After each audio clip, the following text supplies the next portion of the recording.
All right, let's take a look at Chapter 8, Securing the Republic. And here's our first image. And here's our lecture preview, 4 sections for this chapter. We'll take them one at a time. And here's our first focus question. So take a minute, write that down. We'll go from there.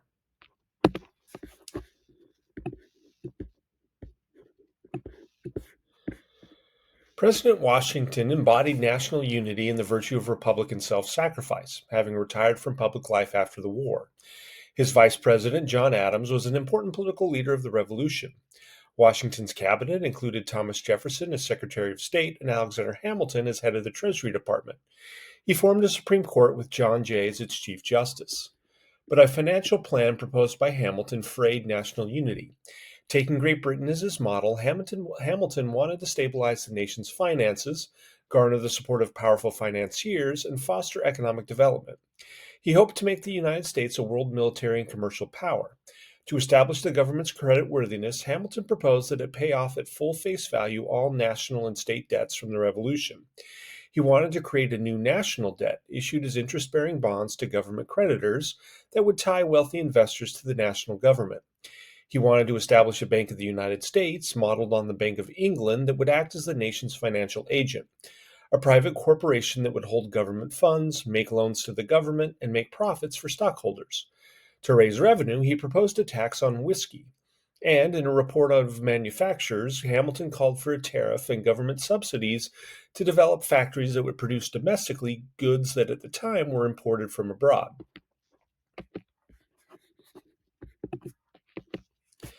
Though American financiers, manufacturers, and merchants supported Hamilton's vision of the nation as a powerful commercial republic, many had a different vision. His plans for close ties with Britain alarmed James Madison and Thomas Jefferson, who looked not to Europe but to westward expansion as ensuring a prosperous Republican future. They disliked urban growth and manufacturing, and they did not want economic policy that catered to bankers and business leaders. They hoped America would be a republic of independent farmers who sold their goods to the world through free trade. Jefferson and Madison feared that a powerful central government, if allied with a growing class of commercial capitalists, would endanger American freedom.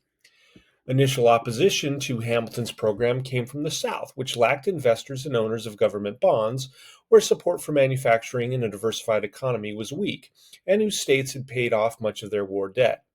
Hamilton argued that the Constitution's clause giving Congress the power to enact laws for the general welfare authorized his plans. But opponents, known as strict constructionists, argued that the federal government could use only the powers that were stated explicitly in the Constitution, which, they charged, did not authorize a national bank.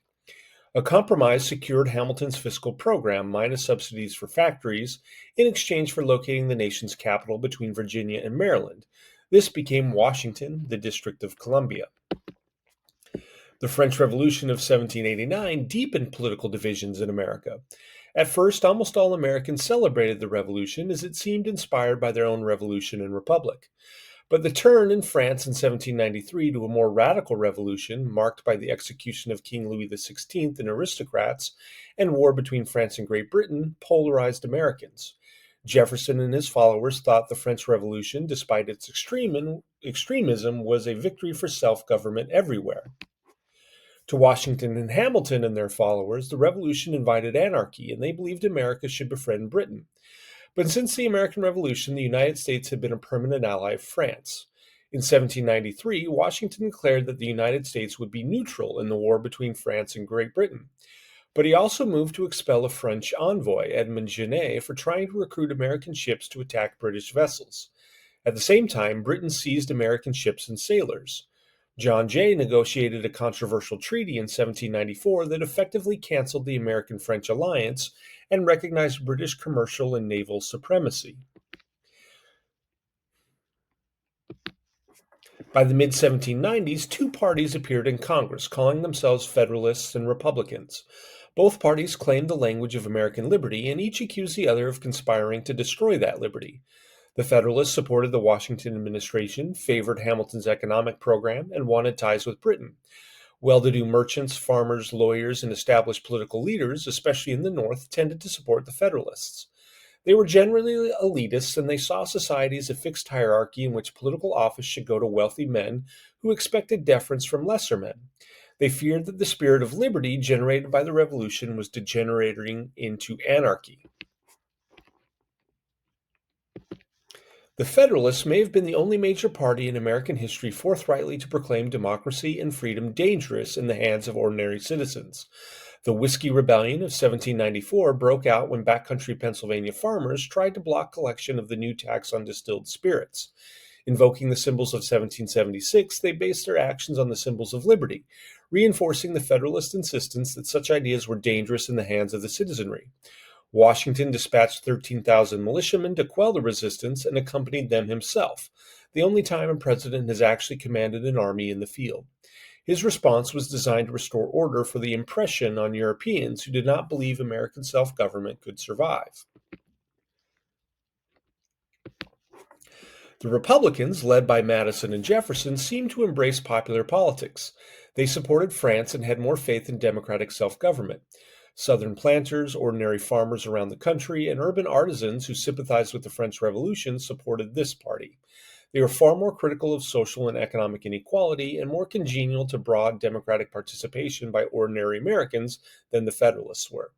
Each party believed that only itself was legitimate and representative of all the nation's interests, with Federalists denouncing Republicans as French agents, anarchists, and traitors, and Republicans denouncing Federalists as monarchists. For both sides, the other party was deemed an illegitimate faction and an enemy of American liberty and the Revolution's principles. The partisanship of the 1790s expanded the public sphere and the democratic content of American freedom. It increased the number of citizens who attended political events and read newspapers. Ordinary men never before active in politics wrote pamphlets and organized political meetings.